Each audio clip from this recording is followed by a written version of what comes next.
Welcome to the HCI family of podcasts. We're your source for personal, professional, and organizational growth and development. We share our own original research, explore industry trends, and interview executives and thought leaders from across the globe. Join us for practitioner-oriented content around all things leadership, HR, talent management, organizational development, and change management. Maximize your personal and organizational potential with the HCI family of podcasts. Francoise Brougher, welcome to the conversation today. Thank you, John. It is a real pleasure to have you with me. You're joining us from Northern California, the Bay Area. I'm south of Salt Lake City in Utah. And today we're going to be talking about rethinking the workforce of the future. Man, it's an interesting time, isn't it? When we think about labor economics and we think about work design and we think about, hybrid and remote work and all of these different things, all amidst kind of wide scale skills gaps across many industries and the constant kind of disruption of various technologies, including AI, deep machine learning, what we know about work and the workforce of today, certainly the workforce of 5 years ago versus the workforce for today, and then the workforce, a couple years, 5 years, 10 years from now. It's almost anybody's guess, right, as to what it's going to look like. So we're going to try to unpack this, try to explore this together, try to make some reasonable prognostications around like what we can best kind of glean from the trends and where things may be going. As we get started, I wanted to share Francoise's bio with everybody. Francoise Brougher is a pioneering technology leader with more than 25 years of experience scaling category, defining companies, and driving AI-first business transformation. She currently serves as the Chief Executive Officer and board member at Pebble, formerly Velocity Global, where she is leading the company's reinvention as an AI-first global workforce platform. Under her leadership, Pebble is reshaping the employer of record industry by combining 10 plus years of compliance precision with AI-driven simplicity, speed, and transparency, empowering companies to hire and manage talent across 185 plus countries. I could go on. There's so much really neat, cool things about yourself, your background, all the things you've accomplished in your career. But I'm going to pause there. Is there anything you would like me to highlight or that you would like to highlight for the audience before we dive on in? No, I have been a technologist for about 25 years. I work at defining company like Google, Square, Pinterest. And it's really interesting for me to look at the HR tech. It's a category that has not been at the top of innovation in terms of software. So I'm super excited to actually join this category and try to change things. The things I care is user experience. So the heart of Pebble is to try to make it very simple for both employee and talent to work together on a global scale. Yeah, excellent. So, it's such an important space to be playing in right now, and it's super complicated and it's fraught. And so maybe as we get going, let's lay out some of the kind of the meta trends that you're seeing. Like, what are some of these large kind of global shifts that are impacting hiring? Sometimes we think about it in terms of global by default hiring, and how are forward-looking companies rethinking what their future workforce will look like? Yeah, so the most important word to remember is agile. As you said, things are really shifting, and I do think globalization trends, the genie is out of the bottle. We are not going to stop it. Companies that want to build, grow, expand need to access talent globally. These days, we have more present topic like wage inflation. So if you think about technology, you saw last week Mark Zuckerberg just published that he will pay any AI engineer over 300K to start joining the company. So that creates wage inflation across the board in tech, but also in other areas. AI require a lot of operational work. To train this model, it starts by the lowest level, which is labeling to people that train and edit all this model. So we have these businesses that have grown exponentially and really need to reach scale, and therefore we look abroad to hire. If you think about the current US context, it probably geopolitically less attractive for talent. If I think about myself 30 years ago, when I came to the US, I came because I was attracted to be at the forefront of technology and innovation. You see country right now, I'm European, and I see country really developing policy to incentivize people to stay home, but also attract people from different country to their country. I think Canada is a very good example of a country that hire a lot of people, even so they may be working with US company based here. You have also the UK, for example, now, if they will give you a work visa if you graduate from top institution in the world. So I think the US stopped being the place where we want to be, and talent now try to reside everywhere. Hmm. I think we also see interesting trend like in terms of tech hub. We see LATAM, like we see country like Mexico, Chile, Costa Rica being very attractive. And in Europe, we have seen Poland, Finland, Germany, and also Ireland, but Ireland was more a traditional country where people really try to hire at scale. Yeah, I appreciate that kind of rundown, and you're right. I think the genie's out of the bottle. Now, like from a geopolitical standpoint, there's definitely, some pendulum swing and lots of pushback on the whole globalization movement. But from an organizational firm standpoint, you're not putting that genie back in the bottle. And so it'll be interesting to see how that continues to play out. I also like the focus on these tech hubs. So obviously you're in Palo Alto, you're in Silicon Slopes area or Silicon Valley area, which is known as the premier tech hub. But there are so many other burgeoning hubs around the world, across the United States and other parts of the globe. So, for example, I'm in Utah, Salt Lake City area, Silicon Slopes, which may or may not be a common term that everyone knows, but it's an emerging, pretty powerful tech hub in the United States outside of Silicon Valley. And you have other places, several in Texas. You have lots of places in the U.S. and you have lots of places across the globe, as you mentioned.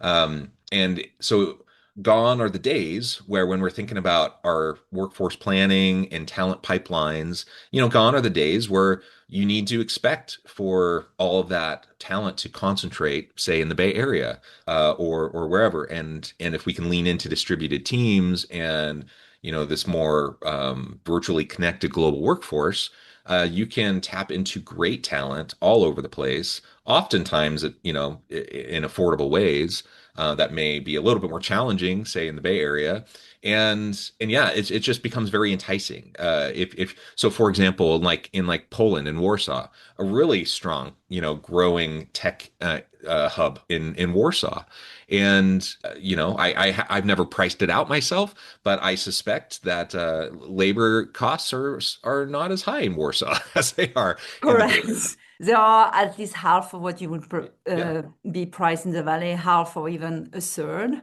yeah, yeah. So this is the place where, at subpar 100K, you can get great engineers. So Poland is a great example. And if you think with all this H-1B now, visa fee, it's Yes. become much harder to come to the US. It was always hard. Let's be Yeah. facing it. There was always a quota number. Depending on the year, it was between 60K, 200K visa number. But what's interesting is traditionally the large tech have been flooding the system Yeah. with requests for H-1B. So I think from the get-go, startup understood that if they want to compete, they need to go abroad. But it's not just a startup; it's Yeah. also manufacturing company, business services that want to actually expand their markets. So it's not just about bringing talent you don't have, it's also about expansion in all this market. So we see a lot of use case of companies that have appetite to go commercially and attack different market, and it's much easier Yeah. to hire local folks. Yeah, yeah. The H-1B visa issue again is just a great example of kind of the growing complexity around global Correct. labor. And we don't know how it's going to play out, right? Because certain things get said and then certain things get walked back, and like Yeah. it's fluid, right? So Yeah. we're continuing to monitor it, and we'll see. But certainly there's so much potential with global talent. Now I'm curious, maybe we could zoom in for just a moment, because Meta just announced large Yeah. scale layoffs in their AI division. Mhm. This is after some big headlines around some ridiculous, outrageous signing bonuses and salaries for AI engineers and AI talent to join Meta. And then they just announced a huge layoff of a bunch of the people on that team. I know that's kind of a really like precise kind of use case kind of example of this whole dynamic, Yeah. but can you speak to that a little bit? Like, what do you think's going on at a place like Meta or like a place like Amazon that also has announced layoffs? Various firms that are leaning heavily into AI first, and yet, I don't know, they're pulling back. And so is this, some say this is an AI bubble, others are saying no, no, no, it has less to do with that. It has more to do with like CPU chip access and stuff like that. Like You know, what's your take on it? I'm not at Meta or Amazon, so whatever I'm going to tell you is what I read publicly that Sure. everyone has read. I think there is several combining factor. I think, it's hard to absorb so much talent at Yeah, once. that's a good point. And I think as for COVID, but even after COVID, this company continue to hire at a very large scale. So at some point, you need probably to rethink who is performing, who is not. So I believe there is this happening. I think company like Pebble, we use AI in a very specific manners. So we Mm, don't build AI, but we use AI, and this yeah. is what we call a purpose-built AI. So Hmm. companies that have a lot of workflow management processes can train model of this very defined process or workflow to automate them and Yeah. activate them. So that's a nice way to talk about agentic AI without being too conceptual. This is really what it means. I Hmm. do think this company they are the one inventing the model and they are Hmm. trying to go down on agentic AI, but it's harder for them to understand the use case. When you are in a company, you really see how the use case play out, and you are able also to trade between all this model. I see at Pebble, we just don't use one model. We play with a different model to get the outcome we want. So I do think AI reduce the complexity in company, reduce the number what I would call validation. Hmm. In company, people validate a lot of stuff. AI can do a lot of this work, and you can keep a thin layer of validation. You still need human. AI are tools, not human. So I do think it's also probably at some point what is happening with this management delayering at Meta, Amazon, and many other companies. Yeah, yeah, that's a really good point. And the absorption of AI talent is challenging. I was reading one. I'm blanking on his name, but he's out of Harvard Business School, very prominent in the AI thought leadership space, and he was Karim talking. Lakhani? Is Uh, it Karim Lakhani? Perhaps. Yeah. And he was talking about some of these same types of issues that you're raising, and I think ultimately, organizations like a Meta, like an Amazon, like these big, huge organizations that are leading the way on the development of these tools, that ultimately, they go on mass hiring sprees, to bring in great people, but the expertise of 2023 or 2024 is not the same as what's needed in 2025 and moving forward into 2026. Like it's going so fast. It's progressing so rapidly. And so it's certainly possible that someone, who was super attractive and maybe Meta stole it from OpenAI, they stole them like 2 years ago, that individual, hasn't stayed as cutting edge as they're looking for, moving forward. And so there's this constant, it just highlights the bigger challenge in the labor force around AI literacy and adoption, being able to clearly, and we're talking, in this example specifically like AI engineers and stuff Yeah. that's more specialized, but for just everyday workers, to be able to maintain relevancy, you have to continue to stay on the cutting edge as much as possible. Yeah. Leaning into agentic AI, for Yeah. example, is so important. So for company like us that not AI builder, but are Hmm. the consumer of AI, it has increased the velocity at which we want to train our people. Yeah. So you have to change your mindset as a company that it's no longer about heavy training, heavy certification. It's about agility, providing the tool and providing experiment framework for everyone in the company to try and this tool and then figure out how they can be applied to what we do. So I think what I like about AI, it brings this experimental mindset that Yes, me too. was culturally just in the big tech that now can be in everyone's hands. And I think the companies are going to win. Of course, I believe the big tech will win, but because the consumption of GPU of people, they have a capital advantage that none of the small company have. But the smaller company can also introduce this agility and experimental mindset to all the folks in the company. And that's the companies that are going to survive and are going to thrive under this AI age. Yeah, that experimental mindset, the rapid iteration of, Yeah. ideation that is also aided by AI, but Mhm. then like you can try out use cases and you can experiment super rapidly, way faster than was even possible a few years ago. Yeah. That's Which is why, incredible. yeah, that's why I like hiring abroad, hiring talent abroad, because when you use EOR, for example, it's hard to hire abroad. You need to set up entity. Yeah. It can take 6 months. It's going to cost you money to maintain. It's 200K a year.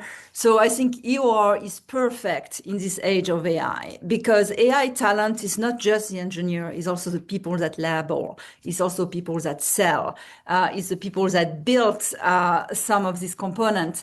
So I think in a world that is accelerating, company want to test more different markets, different group of talents. They want to adjust. They know, as I mentioned before, they can find talent in Latam, talent in Europe. They don't have exactly the same technical skill set, for example. Mm, So I think when you think about managing global talent, this is really where employee of record and company like us really help because the biggest cost in this is time. mm, And when you go through a company like this, you can literally hire anyone in days if you want. I always give this example to my team. In 2005, I was asked at Google to open 100 engineering office all over the world. And I think at this time, the founder were very forward thinking because they thought that the talent was everywhere, not the yeah. opportunity. And again, remember 2005 is when I started. And we had a year to do this. You know what? The interesting part of it is the bottleneck and the long pole of this process was not to find talent. There is amazing research and university all over the world that are interested in working on top research. It was not the bandwidth, the office, all these logistical things. It was to open a legal entity to be able to pay people locally because Mm, this is what you will do. And when I joined Pebble, I thought, gosh, I wish this industry existed 20 mm, years ago hmm. because it was created in 2014 And we were so frustrated by the legal entity process. You know, you talk to government regulators, they don't have the same sense of urgency than you. So I told the team all the time, look, remember, I had this problem. I understand how hard it is to be able to scale globally. And I think the company here, there is doing the work of opening and managing all the compliance, all the classification of employee. But there is also the work working very closely with regulators on the ground because it's a new category. So you have to be able to have very good dialogue with these folks that you are able to operate in this country and that is not feel like the way to circumvent Yeah. domestic law. And especially nowadays where all countries are a little more tense with what's going on. I think it's really important, this industry as a great place because we do help people expand without to have to worry about anything regulatory, fiscally, and also compensation. We can tell you what you need to pay in this country, which benefit you need to offer Mm. in this country.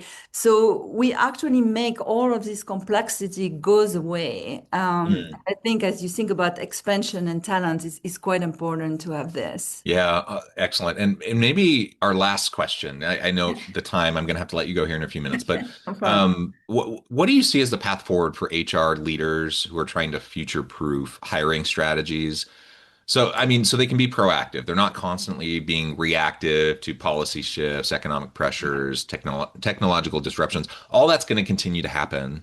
You mentioned being agile. So, like, how do HR leaders future-proof hiring strategies in a more agile way? So you actually nail it when you say you have to be proactive. I Mm, mean, you have to stay informed on what's going on. I think HR is interesting. There's a lot of group of HR people that get together and sharing information of what they use, who they use, where they see it's important. Company like us, we are really happy to provide education to any HR people because generally what happens is the CRO or the CTO show up in the office. Oh, I found this person in Hungary. I really want to hire. And the mm. HR person say, where do I start? So getting educated on all this model at a high level, you don't need to be the experts. So I know it's hard because HR people are generally very precise, they care about compliance, you know, they are responsible for people. There is not a lot of margin of maneuver there. So they have to understand who can help them take care of this problem and really they don't have to worry. I think the worry is the speed. We take care of this for them and getting to know people like us will help them feeling confident that they are choosing the right solution. Yeah, yeah. That proactivity is just going to be so Yes. important. Well, this has just been a fantastic conversation. Again, I know at the time I need to let you go, but before we wrap things up, I wanted to give you a chance to share with the audience how they can connect with you, find out more about your work, your team there at Pebble, and then give us the final word for today. Yeah, so you can find us. It's very easy. You go on the web. We are www.hellopebble.com and you can learn a lot. We have a lot of education content on our website. You can also try our product for Hmm. free. So we are the first one having a full self-serve product. But you can, even before signing up or doing anything, you can understand the difference between country. We have an AI assistant called Alfie. You can have any question about employment in the world. Alfie will answer your question. We make this available for free for everyone. You know, I am on the school of giving a lot of value for free before you start charging people and have them understand what this industry and what hellopebble.com can bring to your organization. I love it. Thank you so much, Francoise. It's just been Thank a real you. pleasure having this conversation with you. I appreciate you taking the time to share your insights, your expertise, sharing more about Pebble with me and my audience. I encourage the audience to reach out, to get connected, find out more about what Pebble can do for you. And as always, I hope everyone can stay healthy and safe. They can find meaning and purpose at work each and every day. And I hope you all have a great week.